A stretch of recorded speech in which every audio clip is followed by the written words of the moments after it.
So hello guys, good morning, good afternoon, good evening. तो आज हम लोग कर रहे हैं पॉलिटी का, इंडियन पॉलिटी का जो हमने कॉम्प्रिहेंसिवली कोर्स स्टार्ट किया उसका लेक्चर नंबर आई थिंक 6 है आज। ठीक है, इसके बीच इसमें हम लोग जो है यूनियन और उसकी टेरिटरीज़ के बारे में जो है डिस्कस करेंगे। ठीक है, हमने पढ़ा ना इंडिया एक फेडरल स्ट्रक्चर है, तो हम यूनियन और उसकी टेरिटरी के बारे में आज डिस्कशन करेंगे। ठीक है, तो इंट्रोडक्शन में देखते हैं जो आर्टिकल 1 से 4 तक है, आर्टिकल 1 से 4 तक है, पार्ट फर्स्ट इंडियन कॉन्स्टिट्यूशन का, वो डील करता है यूनियन और उसकी टेरिटरी के बारे में। ठीक है, जो प्रोवाइड करता है एक mechanism for making changes in the constitution of state और यूनियन टेरिटरीज ऑफ इंडिया। ठीक है, कौन कौन से आर्टिकल 1 से 4 तक जो है ये डिटेल वाइज बताता है हमें कि किस तरीके से जो है हम इनकी कॉम्पोजिशन को जो है चेंज कर सकते हैं स्टेट्स की डिफरेंट। ओके, तो चलते हैं आगे, पढ़ते हैं कैसे।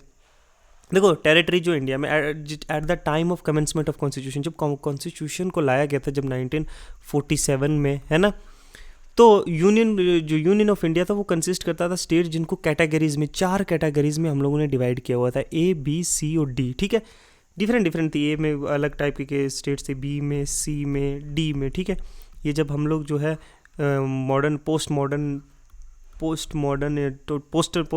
हिस्ट्री में जब पोस्ट इंडिपेंडेंस पढ़ेंगे ना, तो उसमें ये डिटेल वाइज करेंगे, ए में कौन सी आती थी, बी में कौन सी, सी में कौन सी, डी में कौन सी। ठीक है, देखो, जब स्टेट रिकॉग्नाइजेशन एक्ट पार्ट 1 1956 में 7th कॉन्स्टिट्यूशनल अमेंडमेंट एक्ट में, तो जो डिस्टिंक्टिव बिटवीन जो था ए और बी के बीच में, ए बी और सी वे जो ये थी, ये जो ए बी सी डी जो ये डिस्टिंक्शन क्रिएट की गई थी, इनको हटा दिया गया, अबॉलिश कर दिया गया, और सारी कैटेगरीज को जो स्टेट्स की थी उसको रिड्यूस करके 2 में क्रिएट कर दिया गया। 14 स्टेट्स बना दी गई और 6 यूनियन टेरिटरी बना दी गई November 1 1956 में।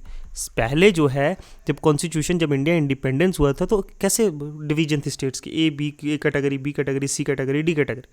लेकिन फिर जब रीऑर्गेनाइजेशन एक्ट पास हुआ, स्टेट रीऑर्गेनाइजेशन एक्ट 1956 में, तो उसमें क्या कर दिया गया कि ये सारी चीज़ें अबॉलिश करके सिर्फ 2 टाइप की कैटेगरी बना दी, एक स्टेट्स की और दूसरी यूनियन टेरिटरीज की। तो 14 स्टेट और 6 यूनियन टेरिटरीज 1956 के एक्ट में पास हुई। आपको इतना बस याद रखना है, आपको फालतू का नहीं पढ़ना है कि ए में कौन से थे, बी में कौन से थे, सी में, डी में, वो पोस्ट मॉडर्न इंडिया के लिए छोड़ दो। ठीक है, पोस्ट इंडिपेंडेंस के लिए छोड़ दो, मॉडर्न हिस्ट्री पॉलिटी में आपको इतना समझना है। ठीक है, कौन सा कॉन्स्टिट्यूशनल अमेंडमेंट था, 7 था, कब हुआ 1956 में, कौन सा था रीऑर्गेनाइजेशन एक्ट था, पहले क्या था, ए बी सी डी थी, बाद में क्या हुआ कि 2 कैटेगरी बना दी गई, एक स्टेट्स की, एक यूनियन टेरिटरीज की। कब? November 1 1956। बस इतना फैक्ट याद रखो, बहुत है।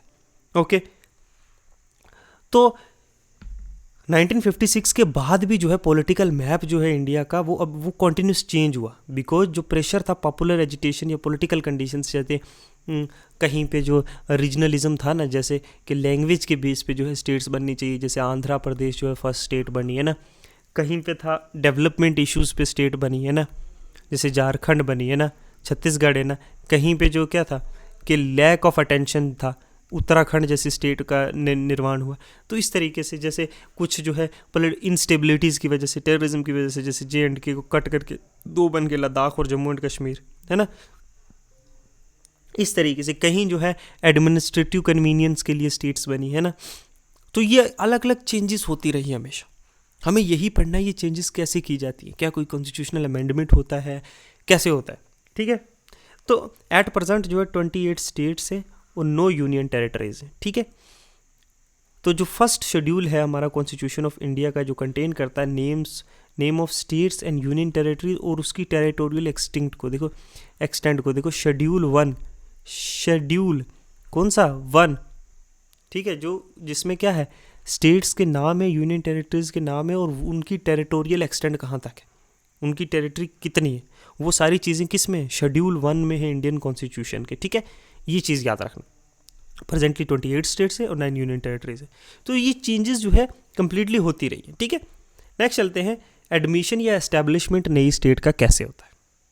देखो, आर्टिकल 2 जो है, आर्टिकल 2 याद रखना, आर्टिकल 2 प्रोवाइड्स द पार्लियामेंट में by law admit into a union or establish new state on such terms and condition as it think fits। admit into union new state, जैसे सिक्किम को ऐड किया गया था। ठीक है, सिक्किम को ऐड किया गया था कि नहीं, सिक्किम को नई स्टेट ऐड किया गया था कि नहीं, एडमिशन के, नई स्टेट को कोई एडमिट भी कर सकता है यूनियन में, है ना, और यूनियन में, या फिर नई स्टेट एस्टेब्लिश कर सकता है पुरानी स्टेट को तोड़कर भी, जैसे यूनियन चाहे, जैसे क्या है, पार्लियामेंट चाहे, स्टेट लेजिस्लेचर नहीं, पार्लियामेंट जैसे चाहे, Lok Sabha Rajya Sabha, it gives complete discretion to parliament, मतलब पार्लियामेंट के पास कंप्लीटली पावर है, सारी उसकी मर्जी है, ठीक है। वो कोई नई स्टेट ऐड भी कर सकता है, वो कोई पुरानी स्टेट के 2 टुकड़े भी कर सकता है, पुरानी स्टेट के नाम चेंज भी कर सकता है, कुछ भी कर सकता है, ठीक है। और आर्टिकल जो 2 है वो जो है पार्लियामेंट को 2 पावर्स देता है, 2 powers to the parliament which are कि a power to admit into union of state new state the state which are duly established and are already in existence, ठीक है। कोई नई स्टेट को admit भी कर सकता है, और power to establish new state, formation of a state which was not in existence, कोई स्टेट जो एग्जिस्टेंस में नहीं थी, पहले यूपी था, है ना, उत्तराखंड नहीं था ना, उत्तराखंड को बना दिया कि नहीं, यूपी से अलग करके। तो आर्टिकल 2 जो 2 है वो डील करता है किसके साथ, एडमिशन के साथ और एस्टेब्लिशमेंट ऑफ के साथ। कोई पहले से स्टेट जो है एग्जिस्ट करती है, जैसे सिक्किम एग्जिस्ट करती थी, वो जो है इंडिया का यूनियन में ऐड कर दिया गया, ठीक है, ओके। तो एडमिशन किया नई स्टेट का, और एस्टैब्लिश भी कर सकता है न्यू स्टेट, जैसे उत्तराखंड मैंने बढ़ाया, छत्तीसगढ़ है, झारखंड है, नई स्टेट्स को जो है एस्टैब्लिश किया पुरानी के जो पार्ट नहीं थे यूनियन का, ओके। इस तरीके से कर सकता है। ये इन सब की पावर, एडमिशन या एस्टैब्लिशमेंट की पावर कौन देता है, आर्टिकल कौन सा 2, आर्टिकल 2 जो है इन सब की पावर्स देता है यूनियन को, ठीक है, पार्लियामेंट, ओके। तो एडमिशन, एस्टेब्लिशमेंट नई स्टेट का समझ में आ गया। अब देखो फॉर्मेशन जो है नई स्टेट का या पुरानी स्टेट की ही बाउंड्री का जो अल्टरेशन है, ये बाउंड्री का या उसका नाम जो पुरानी स्टेट का वो चेंज करना, वो कैसे होता है, वो आर्टिकल 3 से होता है। आर्टिकल 3 जो है, नई स्टेट में बी फॉर्म्ड, न्यू स्टेट में बी फॉर्म्ड और establish by parliament in following वे, या तो उसकी bye separation of territory from any state, और by uniting 2 or more parts or part of a state, or by uniting any territory to a part of the state। देखो, या तो पुरानी state है कोई, मध्य प्रदेश है, उसको अलग करके छत्तीसगढ़ बना दो, ठीक है, बिहार से काट के एक झारखंड बना दो, है ना, ठीक है, इन्हीं स्टेट से, है ना, या 2 एरियाज को मिला के एक स्टेट भी बना सकते हैं, ठीक है। फॉर एग्जांपल आज जम्मू एंड कश्मीर और जो लद्दाख है वो अलग अलग है, ये दोनों यूनियन टेरिटरी है, इन दोनों को मिलाकर एक स्टेट भी बना सकता है कल पार्लियामेंट, उसके पास पावर है।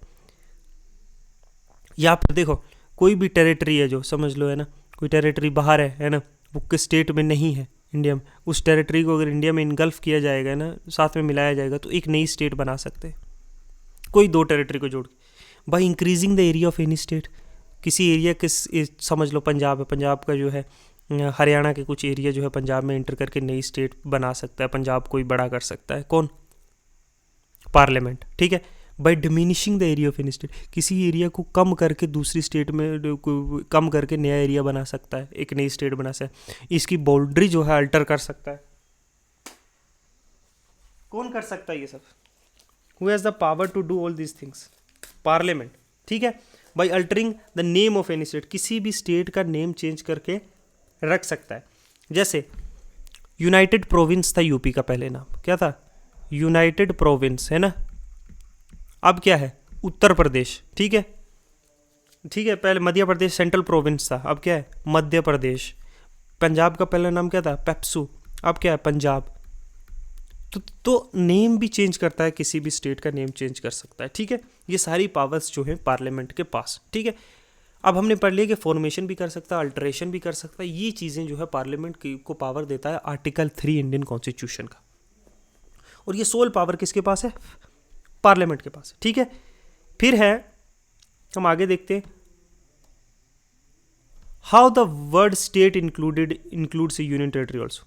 हेयर द वर्ड जो स्टेट है वो यूनियन टेरिटरी को भी इंक्लूड करता है। देखो यूनियन ऑफ स्टेट्स में कैसे, देखो for the formation of new state और अल्टरेशन, देखो ना, जब हमने अल्टरेशन या इसमें किसी यूनियन टेरिटरी को भी तो ऐड करके एक स्टेट बना सकता है। तो वर्ल्ड जो स्टेट जो है, ये बाउंड्री या name of the existing states under the article the following 2 condition has to be laid down.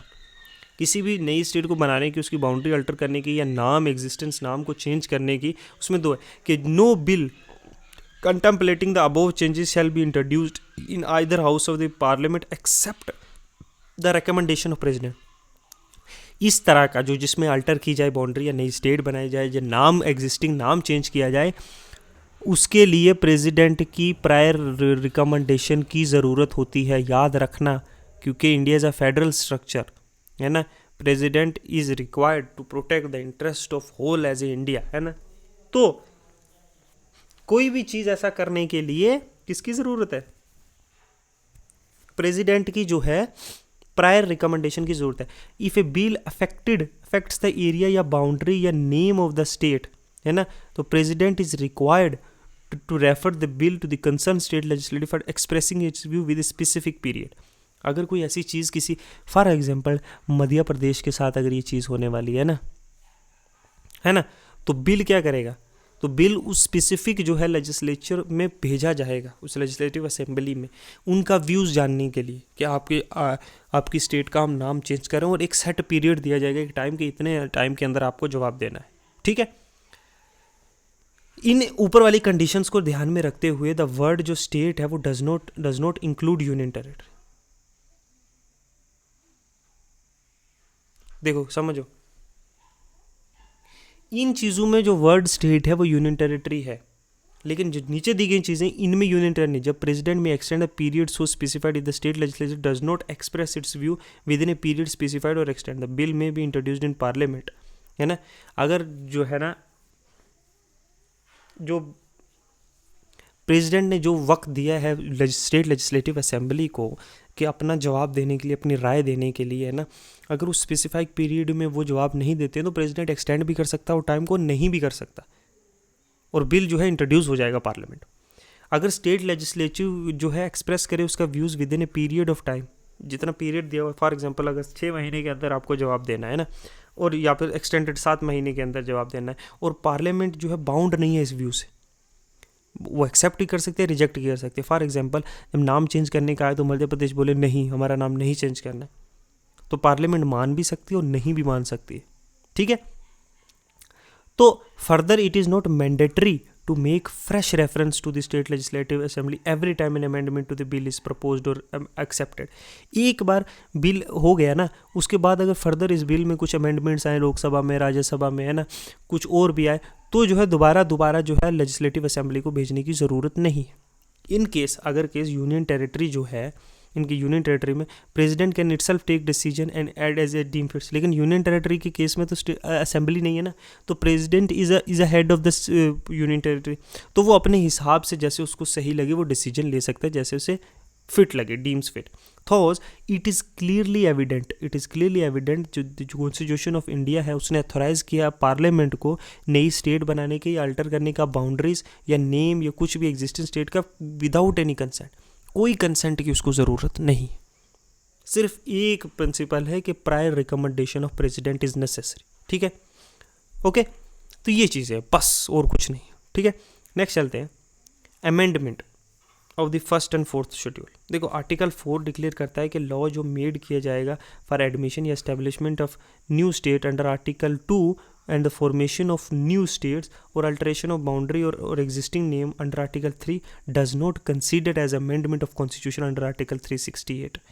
तो ये सारा जो अल्ट्रेशन ऑफ बाउंड्री और ये सब है, इसके लिए आर्टिकल 368 की ज़रूरत नहीं है। हम आर्टिकल 368 को पीछे थोड़ा हमने लाइटली पढ़ा था, आगे चल के हम डिटेल में डिस्कस करेंगे कि आर्टिकल 2 के अंडर या आर्टिकल 3 के अंडर जो है अमेंडमेंट जो है उसके लिए कॉन्स्टिट्यूशन में आर्टिकल 368 की ज़रूरत नहीं है अमेंडमेंट की, ठीक है। इस लॉ को सिंपल मेजॉरिटी से पास किया जाता है, एक ऑर्डिनरी लेजिस्लेटिव प्रोसेस, ठीक है। इसके लिए कोई स्पेशल मेजॉरिटी नहीं चाहिए, कोई कंसेंट ऑफ स्टेट्स नहीं चाहिए, ठीक है, कोई total member of the house present and voting नहीं चाहिए, ना। इसको एक सिंपल मेजॉरिटी से पास किया जा सकता है, ठीक है, majority of the then house present and voting, ठीक है। तो आर्टिकल 4 जो है, अब आर्टिकल 2 और 3 के अंदर तो हो गया ना, आर्टिकल 4 जो है वो अलाउ करता है consensual changes at first schedule and fourth schedule, जो number of seat allotted by each state to the Rajya Sabha, तो नंबर ऑफ सीट जो allotted by each state to the Rajya Sabha, ठीक है, आर्टिकल 4 ये अलाउ करता है। अब जजमेंट्स इसमें देख रहे हैं, जब बिरूबारी केस आया था, ये केस तब का है जब कुछ जो है लैंड एक्सचेंजमेंट हुआ था बिटवीन बांग्लादेश एंड कुछ कनक्लेव्स जो थे बांग्लादेश को दी गई थी, कुछ बांग्लादेश से हमने ली थी, ठीक है। सुप्रीम कोर्ट इसमें कहता है बिरुबारी केस में कि पावर जो है पार्लियामेंट की to diminish in area of the state under article 3 does not provide for the cession of Indian territory to foreign country, कि किसी एरिया के स्टेट का किसी एरिया को कम करने के लिए पार्लियामेंट के पास ये पावर नहीं है कि वो किसी दूसरी कंट्री को जो है अपना पार्ट ऑफ द लैंड दे दे, ठीक है। Indian territory can be ceded to state only by amending the constitutional amendment act article 368। अगर कोई ऐसी सिचुएशन बने कि फॉर एग्जांपल जब हुआ था बांग्लादेश के साथ के या पाकिस्तान के साथ, मान लो कि हमने जम्मू एंड कश्मीर की कुछ टेरिटरी जो है उधर देनी है ना, और ये स्टेट जो है घट जाएगी एरियाज़ में, है ना, पाकिस्तान को देनी है और कुछ स्टेट की घट जाएगी, क्योंकि इसमें भी तो अल्टर हो रही है ना बाउंड्री, है ना। लेकिन इसमें क्या है कि अपनी जो है लैंड जो है वो दूसरी कंट्री को देनी है ना, तो इसमें जो है सिंपल मेजोरिटी से नहीं होगा, इसमें आर्टिकल 368 एंटर हो जाएगा, स्पेशल मेजोरिटी चाहिए, ठीक है, स्पेशल मेजोरिटी ऑफ पार्लियामेंट चाहिए कि यहाँ से कुछ टेरिटरी हम दूसरे मुल्क को दे रहे हैं तभी हमारी स्टेट की टेरिटरी जो है कम हो रही है, ठीक है। तो ये बात याद रखना कि वैसे अल्ट्रेशन में कोई दिक्कत नहीं है, उसकी बाउंड्री कम करना, नाम चेंज कुछ भी, लेकिन जब कोई टेरिटरी ऑफ इंडिया सेसीड करनी है हमने दूसरी कंट्री को, बांग्लादेश कोई भी नेबरिंग कंट्री है ना, तो तब आर्टिकल 368 आता है, तब कॉन्स्टिट्यूशनल अमेंडमेंट एक्ट आता है, ठीक है। इन केस ऑफ आर्टिकल 375 जैसे रिकॉग्नाइजेशन एक्ट था ना, जो Jammu and Kashmir reorganisation act था, आर्टिकल 370 और 35A, supreme court upheld the appropriation of article 370 and 35A and held that parliament has the power to carve out union territory from a state। तो article 370 जो हमने देखा था और 35A जो था रीऑर्गेनाइजेशन एक्ट जो जम्मू एंड कश्मीर का था, उसमें सुप्रीम कोर्ट ने कहा कि पार्लियामेंट के पास पावर है कि वो किसी भी स्टेट को जो है कार्व करके यूनियन टेरिटरी बना सकता है, ठीक है। तो ये सुप्रीम कोर्ट के डिसीजंस थे, कुछ ये जजमेंट्स थे उनके रिलेटेड, है ना। इसमें दो चीज़ें याद रखने की हैं कि एक तो पार्लियामेंट जो है किसी भी स्टेट को तोड़ के यूनियन टेरिटरी बना सकता है, दूसरी बात कि जब उसको कोई अपना लैंड का पार्ट जो है दूसरी जो है कंट्री को जो है सेसीड करना पड़ता है, तब जो है कॉन्स्टिट्यूशनल अमेंडमेंट एक्ट आता है 368। ओके, ये दो चीज़ें याद रखना, ठीक है। तो इतना ही रखते हैं आज, है ना। तो आज हमने जो है जो यूनियन टेरिटरीज और स्टेट्स के रिलेटेड जो था वो इस यूनिट में कर लिया, ठीक है। इससे ऊपर जो है मैं यही कहूँगा कि इससे ऊपर जो है करने की कोई ज़रूरत आपको है नहीं, ठीक है। यही है जितना है इम्पोर्टेंट है, इससे ऊपर अगर आप पढ़ना चाहो आप पढ़ सकते हो, मैं नहीं आपको रोकूंगा नहीं, बट मुझे लगता है कि दिस इज़ द इम्पोर्टेंट, यहीं से कुछ चंद क्वेश्चंस आएंगे बस, और इस चैप्टर में कुछ ज़्यादा है नहीं, ठीक है। नेक्स्ट हम देखेंगे इसके बाद जो नेक्स्ट यूनिट है वो आई थिंक सिटीजनशिप का है, तो वो थोड़ा लेंथी हो सकता है ना, तो सिटीजनशिप करेंगे इसके बाद। और बस आज के लिए इतना ही रखते हैं, मैं बोलता हूँ।